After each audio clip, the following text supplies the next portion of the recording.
ఓం శాంతి. ఈరోజు మురళి 29/4/2025.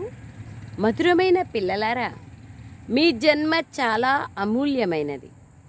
ఈ జన్మలో మీరు మనుష్యుల నుండి దేవతలుగా అయ్యేందుకు పావనంగా అయ్యే పురుషార్థం చేయాలి. ఈ జన్మ అమూల్యమైనది. ఈ జన్మలో చేసే పురుషార్థం మరి ఇంకే జన్మలోనూ చేయలేము. మనుష్యుల నుండి దేవతలుగా అయ్యే పురుషార్థం చేస్తాము. మనుషుల నుండి దేవతలుగా కావాలంటే పావనులుగా కావాలి. ప్రశ్న: ఈశ్వరీయ సంతానం అనే పిలువబడే పిల్లల ముఖ్య ధారణ ఏమి?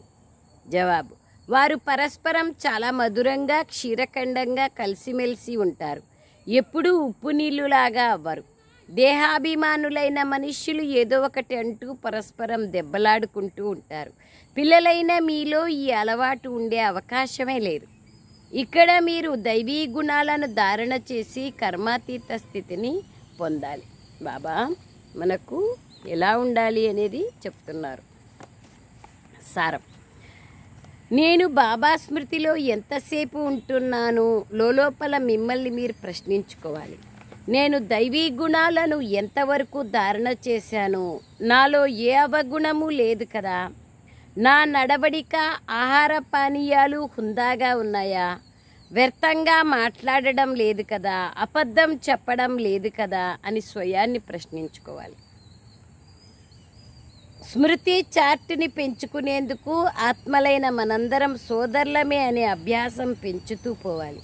దేహాభిమానం నుండి దూరంగా ఉండాలి. మన ఏకరస స్థితిని తయారు చేసుకోవాలి. దానికోసం సమయాన్ని కేటాయించాలి. సో ఎంత సమయాన్ని కేటాయిస్తామో అంతంత అభ్యాసం పక్కా అవుతూ పోతుంది. వరదానం: పంచతత్వాలను మరియు పంచవికారాలను తమ సేవాదారులుగా తయారు చేసుకొని మాయాజీత్ స్వరాజ్య అధికారి భవ. పంచతత్వాలను పంచవికారాలను సత్యుగంలో విశ్వమహారాజులు మరియు విశ్వమహారాణుల రాజ్య వస్త్రాలను వెనుక నుండి దాసదాసీలు ఏ విధంగా ఎత్తి పట్టుకుంటారో అలాగే సంగమయుగంలో పిల్లలైన మీరు మాయాజీతులుగా స్వరాజ్యాధికారులుగా టైటిల్స్ అనే డ్రెస్సుతో అలంకరించబడి ఉంటారు. దీనికోసం దృఢ సంకల్పం అనే బెల్ట్తో టైటిల్స్ అనే డ్రెస్సుని టైట్ చేసుకోండి. రకరకాల డ్రెస్సులు మరియు అలంకారాల సెట్లతో అలంకరించబడి బాబాతో ఉన్నట్లయితే ఈ వికారాలు తత్వాలు పరివర్తనే సహయోగి సేవాదారులుగా అయిపోతాయి. స్లోగన్: ఏ గుణాలు మరియు శక్తుల వర్ణన చేస్తారో వాటి అనుభవాలలో మునిగిపోండి. అనుభవమే అన్నింటికన్నా గొప్ప అథారిటీ. అంతే కదా? ఒక్కసారి అనుభవం అయిందంటే మర్చిపోవడానికి వీల్లేదు. అందుకే బాబా అంటారు, అనుభవాల అథారిటీ అతి గొప్ప అథారిటీ. ఓం శాంతి. పిల్లలు ఆత్మాభిమానులుగా కండి. స్వయాన్ని ఆత్మగా భావించండి అని మొట్టమొదట బాబా అంటున్నారు. గీత మొదలైన శాస్త్రాలలో ఏమున్నా అవన్నీ భక్తి మార్గం యొక్క శాస్త్రాలు. నేను జ్ఞాన సాగరుణ్ణి. పిల్లలైన మీకు జ్ఞానాన్ని వినిపిస్తున్నాను. బాబా ఏ జ్ఞానాన్ని వినిపిస్తారు? సృష్టి లేదా డ్రామా యొక్క ఆది మధ్యాంత జ్ఞానాన్ని బాబా వినిపిస్తారు. ఇది ఒక చదువు. ఇందులో చరిత్ర, భూగోళం ఉన్నాయి కదా. చదువులో చరిత్ర భూగోళాలు ఎట్లుంటాయో అట్లా ఇక్కడ కూడా చదువులో చరిత్ర భూగోళాలు ఉన్నాయి. భక్తి మార్గంలో ఎవరు చరిత్ర భూగోళాల గురించి నేర్చుకోరు. వాటి పేరుని ఎవరు చెప్పరు. సాధు సన్యాసులు మొదలైన వాళ్ళందరూ కూర్చొని శాస్త్రాలను చదువుతూ ఉంటారు. ఈ బాబా శాస్త్రాలను చదివి వినిపించారు. మీరు ఈ చదువు ద్వారా మనుష్యుల నుండి దేవతలుగా తయారవుతారు. మనుష్యుల నుండి దేవతలుగా తయారయ్యేందుకే మీరు ఇక్కడికి వస్తారు. వారు మనుష్యులే, మీరు మనుష్యులే. కానీ ఓ పతిత పావన రా అని ఈ తండ్రిని పిలుస్తారు. దేవతలు పావనమైన వారని మీకు తెలుసు. మిగిలిన వాళ్ళందరూ అపవిత్రమైన మనుష్యులు. వాళ్ళందరూ దేవతలకు నమస్కరిస్తూ ఉంటారు. దేవతలను పావనులుగా, స్వయాన్ని అపవిత్రులుగా భావిస్తూ ఉంటారు. కానీ దేవతలు ఎలా పావనమయ్యారు? వారిని ఎవరు పావనంగా తయారు చేస్తారు అనే విషయం గురించి ఎవ్వరికీ తెలియదు. స్వయాన్ని ఆత్మగా భావిస్తూ తండ్రిని స్మృతి చేయడంలోనే కష్టపడాలని బాబా అర్థం చేస్తున్నారు. మీకు దేహాభిమానం ఉండకూడదు. ఆత్మ వినాశం కాదు, సంస్కారాలు కూడా ఆత్మలోనే ఉంటాయి. ఆత్మనే మంచి లేదా చెడు సంస్కారాలను తనతో పాటు తీసుకెళ్తుంది. కావుననే బాబా చెప్తున్నారు, పిల్లలారా ఆత్మాభిమానిగా తయారవ్వండి. ఆత్మ గురించి కూడా ఎవరికీ తెలియదు. ఎందుకంటే ఒకవేళ తెలిసినా జ్యోతిస్వరూపము అంగుష్టాకారంలో ఉంది అని తెలిసినా కూడా ఏం చేసినారంటే ఆత్మనే పరమాత్మగా చెప్పేస్తున్నారు. అందుకే బాబా అంటున్నారు, రావణ రాజ్యం ప్రారంభమైతే అంధకార రాజ్యం ప్రారంభమవుతుంది. అందరూ దేహాభిమానులుగా అయిపోతారు. ముసల్మాన్లు అల్లాహు అక్బర్ అని అంటారు, అనగా వారు అల్లా అని అర్థం. కానీ ఇక్కడ స్వయంనే అల్లా అని అనేస్తారు. కావున ఇది చాలా పెద్ద పొరపాటని బాబా అర్థం చేయిస్తున్నారు. ఆత్మనే పరమాత్మ అనడం, అందరిలోనూ పరమాత్మ ఉన్నాడనడం పెద్ద పొరపాటు. ఇప్పుడు మీరు ఎవరి వద్దకు వచ్చారో మీకు తెలుసు. మీరు ఇతడి వద్దకు రాలేదు, బ్రహ్మ వద్దకు రాలేదు. నేను ఇతడిలోకి ప్రవేశించాను, శివబాబా చెప్తున్నారు. ఇతడు అనేక జన్మల అంతిమంలో ఇది పతిత జన్మ. అతడు అనేక జన్మలేమిటో కూడా బాబా చెప్పారు. అర్ధకల్పం పవిత్ర జన్మలు, మళ్ళీ అర్ధకల్పం అపవిత్ర జన్మలు బాబా తెలియచేసినారు. కావున ఇతడు కూడా పతితుడే. బ్రహ్మ తనను దేవత అని లేదా ఈశ్వరుడని పిలుచుకోరు. ప్రజాపిత బ్రహ్మ ఒక దేవత అని మనుష్యులు భావిస్తారు. అందుకే అతన్ని బ్రహ్మ దేవతాయ నమః అని అంటారు. పతితుడుగా ఉన్న బ్రహ్మ అనేక జన్మల అంతిమంలో మళ్ళీ పావనంగా అవుతారు. పతితులుగా ఉన్న వాళ్ళే పావనంగా అవుతారు. పతితులుగా అవుతారనే విషయం కూడా వాళ్ళకి తెలియదు. మీరందరూ బీకేలు, మీరు బ్రాహ్మణులే. ఇతడు కూడా బ్రాహ్మణుడే. ఇతన్ని దేవత అని ఎవరంటున్నారు? బ్రహ్మను బ్రాహ్మణుడు అని అంటారే కానీ దేవత అని అనడానికి వీల్లేదు. బ్రహ్మ దేవతాయ నమః అంటారు, విష్ణు దేవతాయ నమః అంటారు, కాబోతారు కానీ బ్రహ్మ బాబా అంటున్నారు అతడు పూర్తి పవిత్రంగా అయినా కానీ ఇతన్ని దేవత అని పిలవరు. ఇంకా అవుతూ ఉన్నారు కదా, దేవత అని పిలవడానికి వీల్లేదు. ఎప్పటి వరకు విష్ణువు అనగా లక్ష్మీనారాయణులుగా తయారవ్వరో అప్పటి వరకు దేవత అని పిలవరు. మీరందరూ బ్రాహ్మణీయులు. మిమ్మల్ని మొట్టమొదట శూద్రుల నుండి బ్రాహ్మణులుగా, మళ్ళీ బ్రాహ్మణుల నుండి దేవతలుగా తయారు చేస్తారు. పిల్లలారా, ఇది మీ అమూల్య జన్మ, వజ్ర సమానమైన జన్మ. కర్మయోగం జరుగుతూనే ఉంటుంది. కావున స్వయాన్ని ఆత్మగా భావిస్తూ తండ్రినైన నన్ను స్మృతి చేస్తూ ఉండండి అని బాబా చెప్తున్నారు. ఈ అభ్యాసం ఉంటేనే వికర్మలు వినాశమవుతాయి. స్వయాన్ని దేహదారిగా భావిస్తే వికర్మలు వినాశమవు. ఆత్మ బ్రాహ్మణుడు కాదు, శరీరం తోడుగా ఉంటేనే బ్రాహ్మణులుగా, దేవతలుగా, శూద్రులుగా అవుతారు. ఆత్మకేది లేదు. ఆత్మ సతోరజో తమో ఆత్మ అంటారే కానీ బ్రాహ్మణులు, వైశ్యులు, శూద్రులు ఇది ఉండదు. శరీరంలోకి ప్రవేశిస్తేనే అన్ని హద్దులు. కావున ఇప్పుడు బాబాను స్మృతి చేయడమే శ్రమతో కూడుకున్నది. ఇది సహజమైనది కూడా, ఇది అతి సహజమైనది అని బాబా చెప్తున్నారు. ఆత్మాభిమానిగా అయితే బాబా స్మృతి అతి సహజం. కొందరికి ఇది చాలా కష్టంగా అనిపిస్తుంది. గడియ మర్చిపోతూ ఉంటారు. దేహభ్రాంతి లేకొచ్చి, ఈ ప్రపంచం లేకొచ్చి బాబాని మర్చిపోతూ ఉంటాం. దేహాభిమానం లేకొచ్చి బాబాను మర్చిపోతారు. ఆత్మాభిమానులుగా అయ్యేందుకు సమయమైతే పడుతుంది కదా. బాబా స్మృతి స్థాయిగా నిలిచిపోయే విధంగా మీరు ఇప్పుడే ఏకరస స్థితిని పొందడం సంభవం కాదు. ప్రయత్నం చేస్తా అంతిమానికి చేరుకుంటారు. మీరు కర్మాతీత స్థితిని పొందినట్లయితే మీరు శరీరంలో ఉండరు, మీ శరీరం మీతో ఉండదు. పవిత్రాత్మ తేలికంగా ఈ శరీరాన్ని వదిలి వెళ్ళిపోతుంది. పవిత్రాత్మతో పాటు అపవిత్ర శరీరం ఉండడానికి వీల్లేదు. ఈ దాదా ఎక్కడికో చేరిపోయాడని కాదు, స్మృతి చాలా కష్టమైనదని ఇతడు కూడా అంటూ ఉంటారు.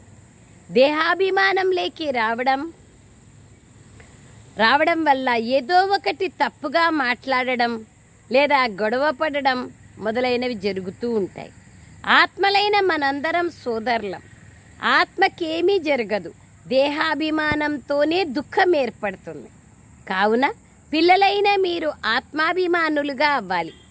దేవతలు ఏ విధంగా క్షీరఖండంగా ఉన్నారో, పాలు పంచదార వలె కలిసి ఉన్నారో, అలాగే మీరు పరస్పరం క్షీరఖండంగా ఉండాలి. మీరెప్పుడూ ఉప్పు నీళ్లుగా అవ్వకూడదు. దేహాభిమానం కల మనుష్యులు ఏదో ఒకటి తప్పుగా మాట్లాడుతూ ఉంటారు, పరస్పరం దెబ్బలాడుకుంటూ ఉంటారు. కానీ పిల్లలైన మీలో ఈ అలవాటు ఉండడానికి వీల్లేదు. ఇక్కడ దేవతలుగా తయారయ్యేందుకే మీరు వచ్చారు. కావున దైవీ గుణాలను ధారణ చేయాలి, కర్మాతీత స్థితిని పొందాలి. ఈ శరీరం, ఈ ప్రపంచం తమోప్రధానమైందని, ఇది పాతదని తెలుసు. పాత వస్తువులపైన, పాత శరీరం పైన అసహ్యం కలగాలి కదా. దేహాభిమానం యొక్క విషయాలు వదిలి స్వయాన్ని ఆత్మగా భావిస్తూ బాబాను స్మృతి చేసినట్లయితే పాపాలు భస్మమవుతాయి. చాలామంది పిల్లలు స్మృతిలో ఫెయిల్ అవుతూ ఉంటారు. జ్ఞానమును అర్థం చేయించడంలో చాలా మంచిగా ముందుకెళ్తారు, కానీ స్మృతి చేసే పురుషార్థమే చాలా ముఖ్యమైనది. ఇది చాలా పెద్ద పరీక్ష. అర్ధకల్పం పాత భక్తులే వీటిని అర్థం చేసుకోగలరు. భక్తిలోకి చివర్లో వచ్చేవారు వీటిని అర్థం చేసుకోలేరు. భక్తిలో కూడా చివర్లో వచ్చేవాళ్ళు దీన్ని అర్థం చేసుకోలేరు. నేను ప్రతి 5000 సంవత్సరాల తర్వాత ఈ శరీరంలో వచ్చి తెలిపిస్తానని బాబా చెప్తున్నారు. డ్రామాలో నాకు ఈ విధమైన పాత్ర ఉంది. నేను ఒకేసారి వస్తాను. ఇదే ఈ సంగమ యుగం యొక్క యుద్ధం కూడా. మీ ముందు బాబా అంటున్నారు, ఈ సంగమ యుగంలో యుద్ధం అనేది మీ ముందు నిల్చొని ఉంది. ఇది 5000 సంవత్సరాల డ్రామా. కలియుగం ఆయుష్ ఇంకా 40,000 సంవత్సరాలు ఉంటే ఇంకేం జరుగుతుందో తెలీదు. స్వయంగా భగవంతుడే వచ్చినా మేము ఈ శాస్త్రాల మార్గాన్ని వదలము అని అంటారు. 40,000 సంవత్సరాల తర్వాత ఏ భగవంతుడు వస్తాడో కూడా వారికి తెలీదు. కృష్ణ భగవానుడు వస్తాడని కొందరు భావిస్తారు. ఇంకాస్త ముందుకెళ్తే మీ పేరు ప్రఖ్యాతం అవుతూ వెళ్తుంది భవిష్యత్తులో. కృష్ణ బాబా అంటున్నారు, కానీ ఇప్పుడు ఆ స్థితి కావాలి కదా. పరస్పరం మీలో ప్రేమ ఉండాలి. మీరు ఈశ్వరీయ సంతానం కదా. మీరు భగవంతుని సేవాదారులుగా గాయనం చేయబడ్డారు. మేము బాబా సహయోగులం. పతిత భారతదేశాన్ని పావనంగా తయారు చేస్తామని మీరు అంటారు. బాబా, కల్పకల్పము మేము ఆత్మాభిమానులుగా అయ్యి మీ శ్రీమతం పైన యోగ బలం ద్వారా వికర్మలను వినాశం చేసుకుంటాము అని పిల్లలు అంటారు.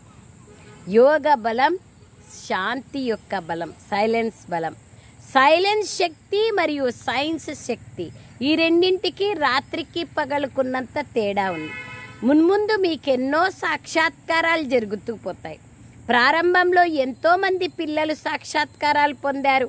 ఈ పాత్రను ధరించిన పిల్లలు ఇప్పుడు లేరు. వారందరినీ మాయ తినేసింది. యోగంలో ఉండకపోతే మాయ తినేస్తుంది.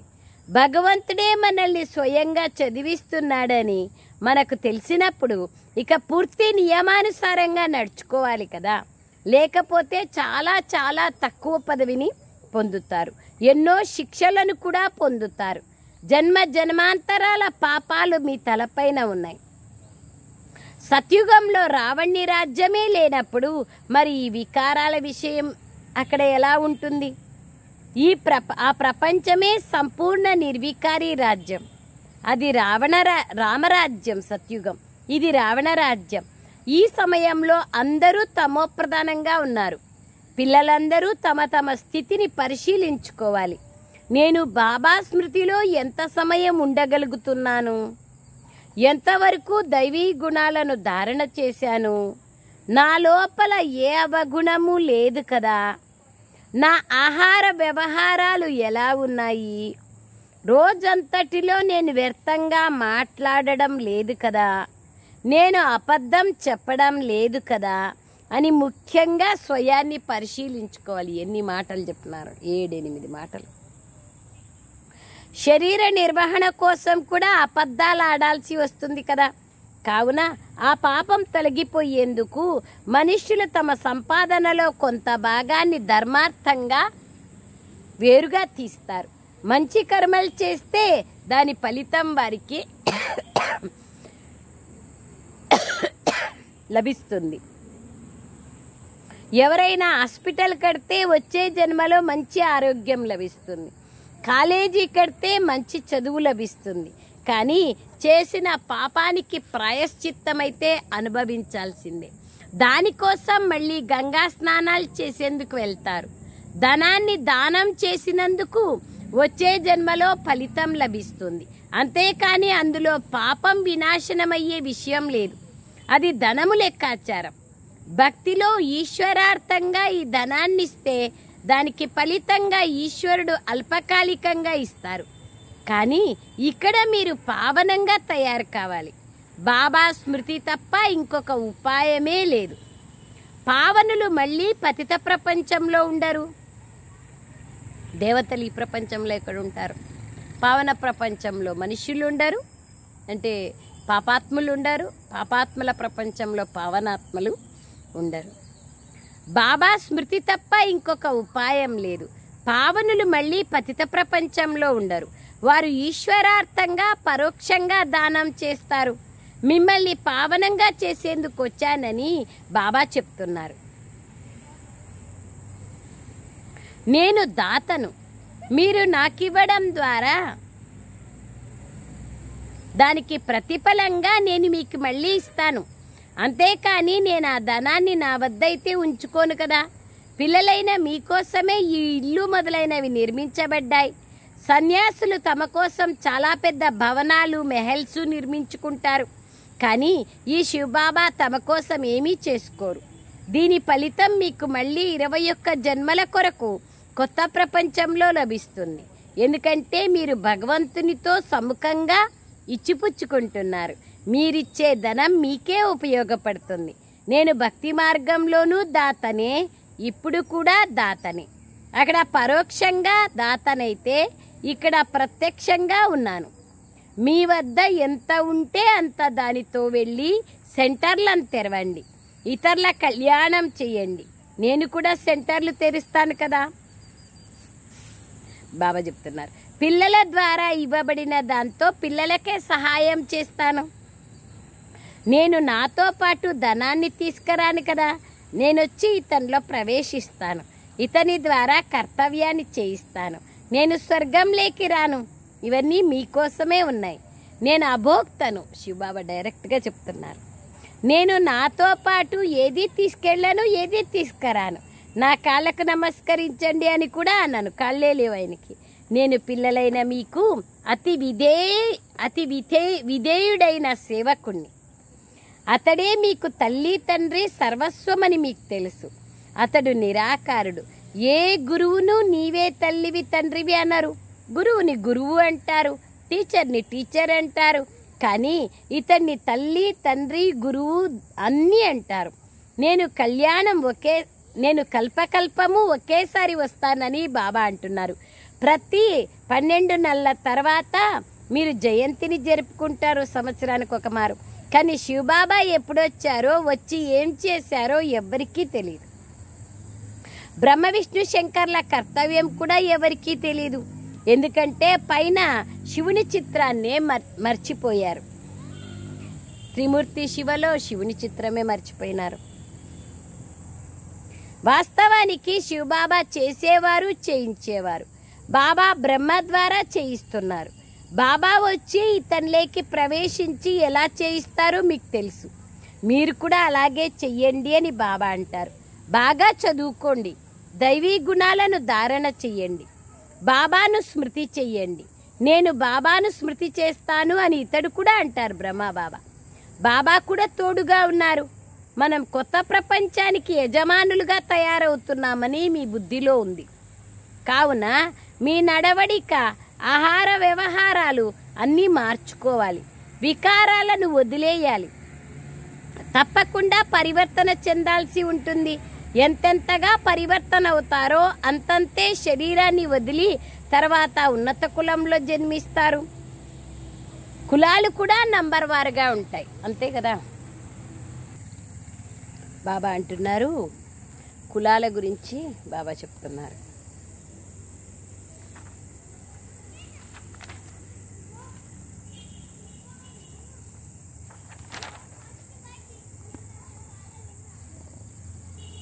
కులాలు కూడా నంబర్ వారుగా ఉంటాయి. ఇక్కడ కూడా చాలా మంచి మంచి కులాలు ఉంటాయి.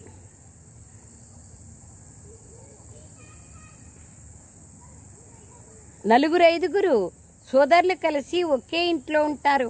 వారి మధ్య గొడవలేవి ఉండవు, మంచిగా ఉంటాయి, రాయల్గా ఉంటారు. మనం ఇప్పుడు అమరలోకంలోకి వెళ్తున్నామని పిల్లలైన మీకు తెలుసు. అక్కడ మృత్యు అనేదే ఉండదు. అక్కడ భయపడాల్సిన విషయం ఏమీ ఉండదు.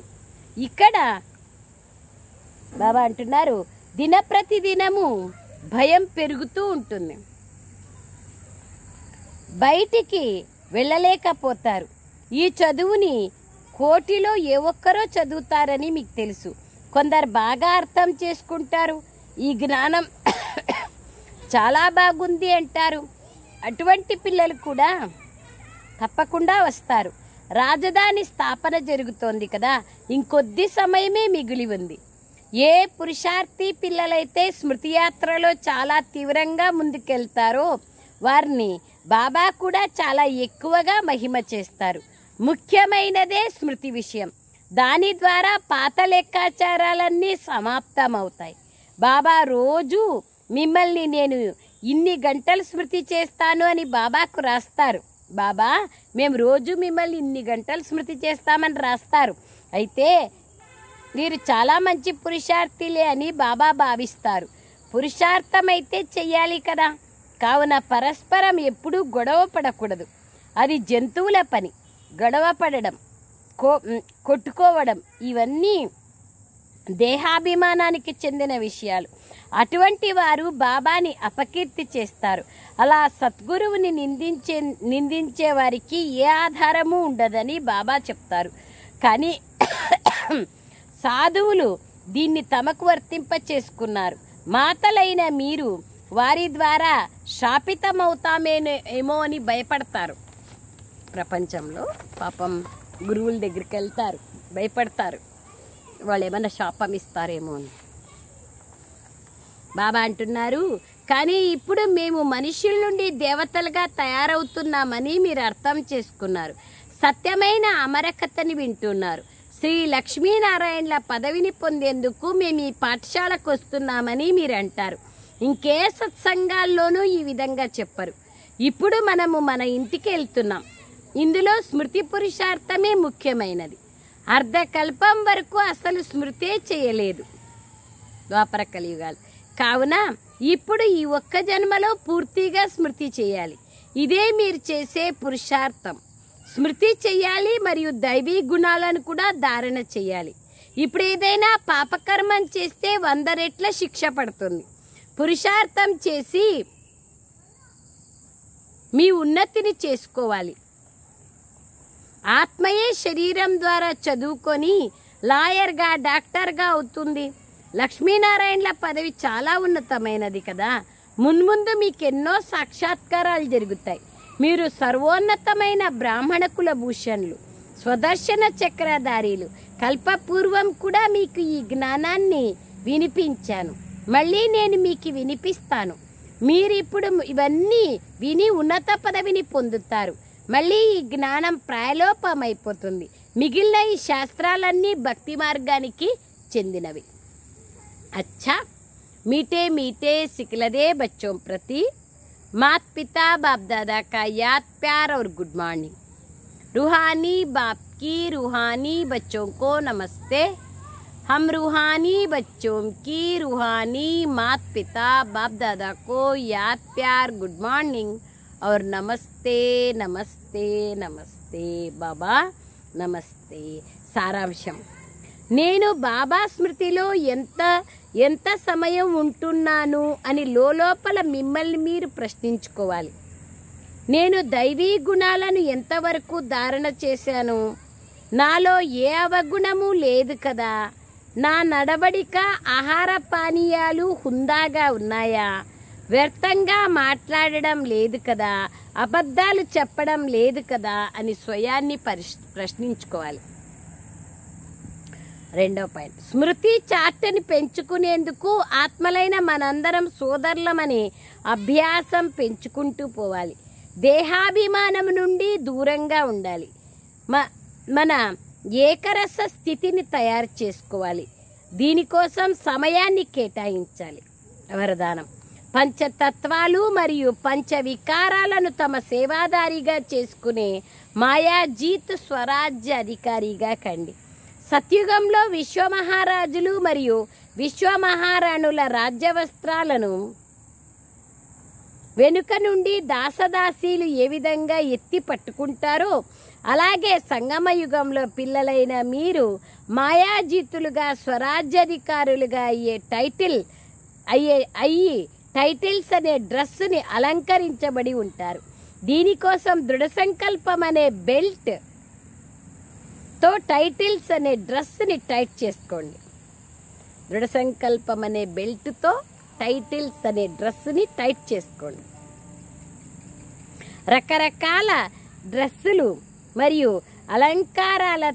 అలంకారాల సెట్టుతో అలంకరించబడి బాబాతో ఉన్నట్లయితే ఈ వికారాలు తత్వాలు పరివర్తనై సహయోగి సేవాదారులుగా అయిపోతాయి. స్లోగన్: ఏ గుణాలు మరియు శక్తులను వర్ణన చేస్తారో వారి అనుభవాలలో ఇమిడిపోండి. వాటి అనుభవాల్లో శాంతి స్వరూపం అంటే శాంతి స్థితిలో మునిగిపోవాలి. ఆ విధంగా అనుభవమే అన్నింటికన్నా గొప్ప అథారిటీ. అవ్యక్త సూచన: కంబైన్ స్వరూపం యొక్క స్మృతి ద్వారా సదా విజయీగా కండి. స్వయాన్ని బాబాతో కంబైన్డ్గా ఉన్నట్లుగా భావించడం ద్వారా వినాశీ సహచరుని తోడుగా పెట్టుకోవాలనే సంకల్పం సమాప్తమైపోతుంది. ఎందుకంటే సర్వశక్తివంతుడు సహచరునిగా ఉంటారు. ఏ విధంగా అయితే సూర్యుని ముందు చీకటి నిలువదో అలా సర్వశక్తివంతుని ముందు మాయకు చెందిన ఎటువంటి వ్యర్థ సంకల్పము నిలవదు. శత్రువు ఎవరైనా దాడి చేసినప్పుడు ముందుగా ఎదుటి వారిని ఒంటరిగా చేస్తారు కనుక ఎప్పుడూ ఒంటరి వారిగా కావద్దండి. అవ్యక్త సూచన: కంబైన్ స్వరూపం యొక్క స్మృతి ద్వారా సదా విజయులుగా అవ్వండి అనేటువంటిది శీర్షిక. అచ్చా. ఓం శాంతి. థ్యాంక్ యూ బాబా. Thank you.